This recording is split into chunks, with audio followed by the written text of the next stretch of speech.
Assalamualaikum warahmatullahi wabarakatuh. Salam sejahtera bagi kita semua. Baik para pemirsa, berikut akan dijelaskan jawaban tugas kinematika untuk bagian kinematika bagian 1. Soal tugas nomor 1 sebagai berikut. Mobil berjalan dengan kecepatan konstan sebesar 72 km per jam. Kemudian pada jarak 40 meter di depannya ada truk molen yang sedang berhenti. Agar tidak menabrak mobil, maka harus ngerem. Berapakah perlambatan minimal yang diberikan agar mobil ini tidak menabrak truk molen yang berhenti di depannya. Jadi kalau gambar ini digambarkan secara skema seperti pada gambar berikut, ini truk molennya. Kemudian ini adalah mobil sedannya. Nah, kemudian jarak antara kedua kendaraan S atau D sama dengan 40 meter. Kecepatan pada saat mobil sedan ini mulai mengerem adalah 72 km per jam. Jadi kalau kita konversi menjadi satuan meter per detik, itu menjadi 72.000 dibagi 3.600 meter per second, itu ketemu 20 meter per detik. Nah, kemudian mobil ini harus ngerem, berarti persamaan geraknya adalah gerak lurus berubah beraturan, maka berlaku persamaan dasar yang berwarna merah ini. V sama dengan V0 minus AT, dan S atau D sama dengan V0T minus setengah AT kuadrat. Kalau kita masukkan nilai yang diketahui, ya, karena minimal perlambatan harus berapa, berarti pada saat mobil sedan mulai ngerem sampai berhenti, pas menempuh jarak sejauh 40 meter. Nah, sehingga dari persamaan ini kita masukkan V-nya harus berhenti, jadi sama dengan 0, V0-nya sama dengan 20 meter per detik setelah dikonversi dalam SIMKS, kemudian minus A kali T, A-nya belum tahu, T-nya belum ketemu. Jadi kalau kita kumpulkan dua variabel A kali T sama dengan 20 persamaan 1. Nah, kemudian persamaan yang kedua, S sama dengan D sama dengan V0T min setengah AT kuadrat, S atau D-nya itu diketahui sebesar 40 meter. Kemudian V0 kali T min setengah AT kuadrat itu dituliskan setengah AT kali T. Nah, jadi kalau persamaan A kali T ini kita substitusi ke dalam persamaan 2 dari persamaan 1, kemudian D-nya kita masukkan nilai yang diketahui, maka diperoleh persamaan sebagai berikut. 40 sama dengan 20 kali T minus setengah A kali T-nya 20 dari sini, dikalikan T lagi. Jadi sama dengan setengah kali 20, 10. 20T dikurangi 10T sama dengan 10T. Nah, sehingga T-nya, waktunya sama dengan 40 dibagi 10 sama dengan 4 detik, persamaan 3. Jadi ini adalah waktu dari saat mulai ngerem sampai berhenti, supaya tidak nabrak. Nah, jadi kalau persamaan 3 ini substitusi ke persamaan 2 atau 1 ya, kita akan diperoleh persamaan AT sama dengan 20, jadi A-nya sama dengan 20 per T atau 20 per 4 sama dengan 5 meter per second kuadrat. Nah, ini adalah perlambatan minimal yang harus diberikan supaya tidak menabrak. Nah, cara yang kedua untuk menyelesaikan persamaan ini bisa secara langsung menggunakan persamaan V sama dengan V0 minus AT, T-nya ini ditarik keluar, disubstitusi persamaan S atau D ini. Kita akan diperoleh persamaan sebagai berikut. V kuadrat sama dengan V0 kuadrat minus 2A kali X atau A kali D atau A kali S ya. Nah, jadi dari sini kita masukkan persamaannya, V akhirnya harus sama dengan 0. V0-nya sama dengan 20, ini pada saat mulai ngerem, 20 kuadrat minus 2 kali A kali S jaraknya atau D, sama dengan 40. Jadi kalau ini kita bawa ke ruas kiri, diperoleh persamaan 80A sama dengan 400, maka A-nya sama dengan 400 per 80 atau 5 meter per second kuadrat. Jadi persamaan 5 ini bisa lebih cepat, lebih pendek karena persamaan yang kita gunakan adalah sudah gabungan dari persamaan gerak lurus berubah beraturan. Nah, baik, ini tadi adalah soal nomor 1, kemudian soal nomor 2. kereta api komuter berhenti di stasiun Gambir dan mulai berjalan menuju ke stasiun kota. Mula-mula kereta api komuter ini dipercepat dengan kecepatan 1 meter per second kuadrat. Yang berwarna merah ini mestinya nggak usah ya, ini dicoret saja, tidak perlu ada ini. Sehingga kecepatannya menjadi 90 km per jam. Selanjutnya, kecepatan kereta api komuter ini dipertahankan konstan atau jenis geraknya berarti gerak lurus beraturan saja selama 10 menit. Dan saat mendekati stasiun kota, kereta api mulai direm dengan perlambatan 0,5 meter per second kuadrat sampai berhenti tepat di stasiun kota. Pertanyaannya, berapa jarak antara stasiun Gambir sampai kota? Nah, jadi kalau soal ini kita sederhanakan, berarti mula-mula berhenti, V0-nya sama dengan 0, kemudian kecepatan akhir sama dengan 90 km per jam. Kalau kita konversi dalam SIMKS menjadi 25 meter per second. Caranya sama dengan soal nomor 1 tadi ya. Nah, kemudian dipercepat sebesar 1 meter per second kuadrat. Ya, jadi selama 10 detiknya ini nggak perlu ada nih. Ini dicoret saja. Ya, kebanyakan diketahui. Kemudian dipertahankan konstan T2-nya selama 10 menit. Jadi kalau dijadikan detik menjadi 600 detik.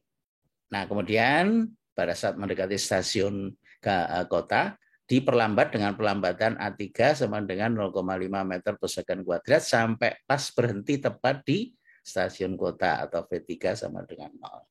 Jadi jenis gerak dari kereta ini ada 3 macam. Pertama, dipercepat beraturan GLBB dulu. Kemudian yang kedua GLB saja konstan. Kemudian yang ketiga adalah direm atau diperlambat GLBB lagi. Nah, persamaannya untuk 1 kita pakai indeks 1 untuk memudahkan. Ini gerak yang pertama, V sama dengan V0 plus A kali T ya. V-nya adalah 25 dari sini, setelah dikonversi tadi nilainya sama dengan V0-nya 0 karena berhenti plus A kali T. A-nya sama dengan 1 dari sini kali T. 1. T1-nya ketemu 25 detik. Nah, kemudian jarak yang ditempuh pakai persamaan jarak GLBB, S sama dengan V0T plus setengah AT kuadrat. Jadi S1 jarak pada saat dipercepat, V0-nya 0 plus setengah A-nya 1, T-nya sudah ketemu dari sini nih. 25 detik berarti ketemunya 312 setengah meter. Nah, ini adalah jarak pada saat dipercepat. Kemudian pada saat dipertahankan konstan, berarti jenis geraknya adalah gerak lurus beraturan, maka persamaannya V-nya konstan, S2 sama dengan V kali T selama 10 menit atau 600 detik. Jadi V-nya 25 kali 600, maka jaraknya sama dengan 15.000 kilometer. Meter, maaf, 15.000 meter. Nah, kemudian pada saat direm, diperlambat, GLBB lagi, tapi minus di sini karena makin lama makin pelan. V sama dengan V0 min AT ya. Ini indeks 3 adalah gerakan yang ketiga.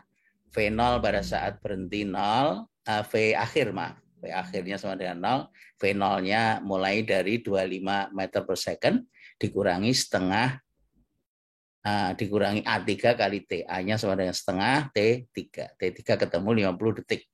Baru dihitung jaraknya, S sama dengan V0T min setengah AT kuadrat untuk gerakan yang ketiga atau T3. Jadi S3-nya sama dengan V0-nya 25 kali T-nya 50 ketemu dari sini, T3 dikurangi setengah kali A perlambatannya setengah kali T kuadrat, 50 kuadrat. Kalau kita hitung ketemu 625 meter. Nah, sehingga jarak total yang ditempuh kita jumlahkan. Dipercepat S1, dipertahankan konstan S2, direm lagi S3. Maka jumlahnya 312,5 tambah 15.000 tambah 615 meter. Ketemunya 15927 setengah, satuannya dalam meter. Nah, itu adalah jarak dari kedua stasiun tadi. Baik, itu nomor 2. Berikutnya nomor 3. Nah, nomor 3 ini sebuah bola dilempar vertikal ke atas dengan kecepatan 25 meter per second. Jika percepatan gravitasi bumi kita bulatkan ya, kalau dalam teori diambil 10 meter per second kuadrat, Hitunglah, ada 3 pertanyaan. Yang pertama, tinggi maksimum yang dicapai oleh bola. Kemudian yang kedua, waktu selama bola melayang di udara sampai bola mencapai dasar kembali. Dan yang ketiga adalah kecepatan bola saat sampai menabrak di dasar. Nah, jadi kalau gerakan itu kita gambarkan, ini orang melempar ke atas, terus turun ke bawah. Jadi kalau ke atas berarti mengalami perlambatan, turun berarti mengalami percepatan gravitasi bumi. Jadi pada saat dilempar ke atas, kecepatannya diketahui 25 meter per second sebagai V0, kemudian sampai di puncak di sini kan berhenti sesaat, berarti V akhirnya sama dengan 0, gravitasi diambil 10. Nah, saat gerak naik berarti mengalami perlambatan, maka persamaannya V sama dengan V0 minus GT. Ya, untuk gerak 1 ini T-nya T1, maka V-nya 0, V0-nya 25 minus G10 kali T1, maka T1 ketemu 2,5 detik. Nah, kemudian berapa tinggi maksimum dari saat dilempar sampai di puncak sini, maka persamaan H sama dengan H maksimum V0T min setengah GT kuadrat, V0-nya 25, T-nya 2,5 sudah dihitung dari sini, dikurangi setengah G10 kali T kuadrat 2,5 kuadrat, ketemunya 31,25 meter. Nah, itu adalah tinggi maksimum. Nah, sekarang gerak turun. Nah, kalau gerak turun berarti yang kita tinjau awalnya di puncak, akhirnya di dasar lagi. Berarti di puncak V0-nya sama dengan 0. Nah, kalau melintas ke atas jaraknya H sama dengan tinggi maksimum tadi, 31,25 meter, maka turunnya tentu saja sama ya.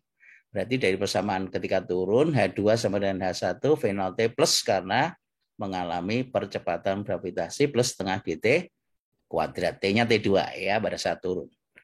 Nah, kemudian kecepatan awalnya 0 ditambah setengah G10 kali T2 kuadrat. Ya, dari sini H-nya sama dengan H2 sama dengan 31,25 setelah dihitung dari sini berarti ketemu T2. Nah, setelah dihitung ketemu T2-nya 2,5 detik. Ternyata sama dengan T1 ya.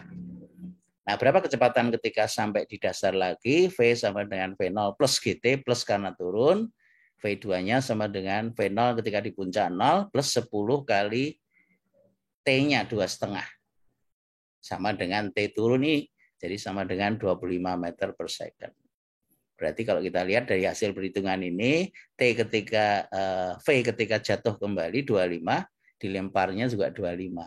Nah, ini menjadi kesimpulan pada gerak jatuh bebas yang mengalami gerak secara penuh naik dan turun dalam lintasan yang jaraknya sama. Maka kesimpulannya waktu naik itu sama dengan waktu turun. Kemudian V mula-mula itu sama dengan V jatuh kembali atau V jatuh kembali sama dengan V mula-mula. Jadi jatuhnya 25 kalau dilempar dengan kecepatan 25. Nah, jadi jawaban yang pertama tadi A tinggi maksimumnya 31,25. Nah, kemudian B-nya adalah waktu selama melayang. Melayang itu berarti T naik plus T turun. Karena T naik dan T turun sama tinggal 2 kali saja.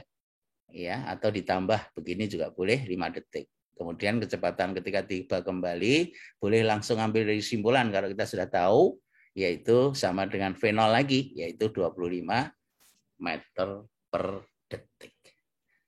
Oke, itu soal nomor 3. Berikutnya nomor 4. Ada seorang atlet ya lompat jauh ya dengan kecepatan tetap.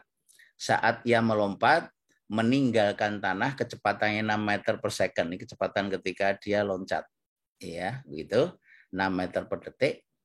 Kemudian membentuk sudut elevasi atau kemiringan 37 derajat. Ini terhadap bidang datar atau arah datar. Nah, pertanyaannya ada 2. Yang pertama, tinggi maksimum yang dicapai oleh peloncat jauh ini berapa tingginya? Kemudian yang B, jarak mendatar sampai loncat jatuh lagi ya, jarak mendatarnya ini berapa. Nah, jadi dari soal ini diketahui V0 ketika mulai loncat 6 meter per detik, gravitasi diambil 10 ya. Theta kemiringan, evasinya 37 derajat. Nah, ini boleh kita gunakan rumus yang sudah jadi ya, atau rumus gabungan, yaitu dari tabel 2, kalau Anda lihat dari modul kuliah ya. Ini adalah kumpulan rumus untuk gerak parabola, ini untuk arah sumbu Y, ini arah sumbu X. Nah, kemudian ini adalah rumus yang sudah digabung untuk substitusi nilai T-nya dari dua persamaan baik arah sumbu X maupun arah sumbu Y. Nah, intinya bahwa untuk gerak arah sumbu Y itu analogi dengan gerak jatuh bebas. Kemudian untuk arah sumbu X itu analoginya dengan gerak lurus beraturan karena tidak mengalami percepatan gravitasi. Maka persamaannya itu analogi dengan di sini hanya untuk arah sumbu X ditambahi cos, arah sumbu Y-nya dari gerak jatuh bebas ditambahi sinus. Ini sengaja diberi warna lain supaya ingat ya. Nah, kalau ini digabung jadi ini nih. Tinggi maksimumnya sama dengan V0 kuadrat sin kuadrat theta per 2G. Jarak mendatarnya sama dengan Sx V0 kuadrat sin 2 theta. Ya, bukan kuadrat ya. Sin 2 theta per G. Nah, jadi kalau kita masukkan tinggi maksimum yang dicapai, itu dari rumus ini kita langsung gunakan saja. V0 kuadrat sin kuadrat theta per 2G, V0-nya 6, sinusnya 37, ya, per 2G, gravitasi 10. Nah, sin 37 itu sudut istimewa, ketemunya 0,6, jadi hasilnya 0,648 meter, itu tinggi maksimum. Sementara jarak mendatarnya ini itu sama dengan V0 kuadrat sin 2 theta per G. Ya, sin 2 theta itu 2 kali sudut elevasinya. Jadi kalau 37 berarti 2 kali 37. Kali V0-nya 6 kuadrat per 2 kali G10. Jadi kalau ini kita hitung dengan kalkulator, itu akan diperoleh 1,73. Ini adalah jarak mendatarnya. Oke, itu adalah penyelesaian soal nomor 4 ya. Nah, ini adalah tadi ya segitiga istimewa kalau sudutnya 3753 itu perbandingan sisinya 345. Jadi sin dan cosnya itu sudutnya bulat ya. Perbandingan sisinya. Nah, kemudian nomor 5 itu ini menyangkut gerak parabola lagi. Dari atas bukit setinggi 80 meter, meriam menembakkan peluru arah mendatar. Ini bukitnya, meriamnya menembakkan arah mendatar dengan kecepatan awal 40 meter per second. Tentukan posisi jatuhnya peluru di atas tanah. Jadi jatuhnya ini di mana ini? Ya, dari sini jatuh ke sini atau jatuh ke sini atau ke sini gitu ya. Jadi arah X-nya ini berapa jauh. Kemudian B, percepatan peluru meriam ini maksudnya ketika sampai di dasar. Jadi yang merah ini ketika nabrak ini berapa kecepatannya. Nah, karena ini bagian dari gerak parabola, maka kita melihat sudut elevasi ketika ditembakkan mendatar. Ini ketinggian 80 meter, kecepatan awalnya 40 meter per second. Nah, maka berlaku persamaan gerak parabola ketika turun berarti mengalami percepatan positif. H sama dengan V0 sin theta T plus setengah GT kuadrat, plus karena turun ya. Nah, kemudian tetanya ini berapa ketika sampai di puncak ini kan mendatar nih arahnya, berarti tidak miring. Tidak miring itu berarti tetanya 0 derajat. Kalau 0 derajat berarti sinus 0 sama dengan 0. Maka nilai ini 0, suku pertama, tinggal plus setengah G10 kali T kuadrat. Hanya tahu sama dengan 80 meter. Nah, sehingga dari persamaan ini diperoleh T kuadrat sama dengan 80/5, maka T-nya ketemu 4 detik. Nah, itu waktu dari saat peluru ditembakkan meriam sampai di dasar, sama dengan peluru jatuh dari puncak sampai bawah, sama dengan proyeksi arah sumbu X ini. Nah, gitu. Nah, itu adalah 4 detik. Berapa jaraknya arah sumbu X? Ingat persamaan gerak parabola analogi dengan gerak lurus beraturan. Maka persamaannya S sama dengan V0 cos theta kali T. Cos theta sudutnya ketika dilempar di puncak kan mendatar berarti 0 derajat, cosinus 0 derajat sama dengan 1. V0-nya sama dengan 40 dari sini. kali T, T-nya ketemu di persamaan 1,4. Jadi ketemunya 160 meter. Ini jarak mendatar. Berapa kecepatan meriam sampai di dasar? Nah, kita lihat dari gambar ini, V-nya ini miring. Berarti ada komponen arah X, ada komponen arah sumbu Y. Nah, Vx-nya sama dengan V0 cos theta. Lihat di tabel gerak parabola ya. Sama dengan V0 40, cos theta cos 0 sama dengan 1, ketemunya 40. Ini konstan karena GLB. Sementara VY-nya sama dengan V0 plus GT plus karena pada saat gerak turun berarti mengalami percepatan. V0 sin theta plus GT, ya. Jadi VY ketika sampai di sini, V0-nya sama dengan 0 karena di puncak sudut elevasinya 0 plus G kali T. Ya. Nah, ini sinus 0-nya 0 ya. G10, T-nya 4 dari sini, diketemunya 40 meter per second. Nah, sehingga gabungan ketika sampai di dasar sama dengan akar Vx kuadrat plus Vy kuadrat atau pangkat setengah. Jadi kalau ini kita masukkan nilainya sama 40 kuadrat akar. Ini ketemunya 40 akar 2 meter per second. Nah, kalau kita lihat vektor kemiringannya, kita ambil tangen tetanya di sini sama dengan Vy per Vx, Vy 40, Vx 40 jadi 1. Maka tangan 1 itu tetanya arkesnya 45 derajat. Jadi kesimpulannya arah ketika jatuh itu membentuk sudut 45 derajat terhadap arah mendatar ke arah bawah. Oke, saya kira itu tadi adalah pembahasan soal-soal tugas yang terkait dengan kinematika. Mudah-mudahan yang dijelaskan bisa difahami. Terima kasih atas perhatiannya. Assalamualaikum warahmatullahi wabarakatuh.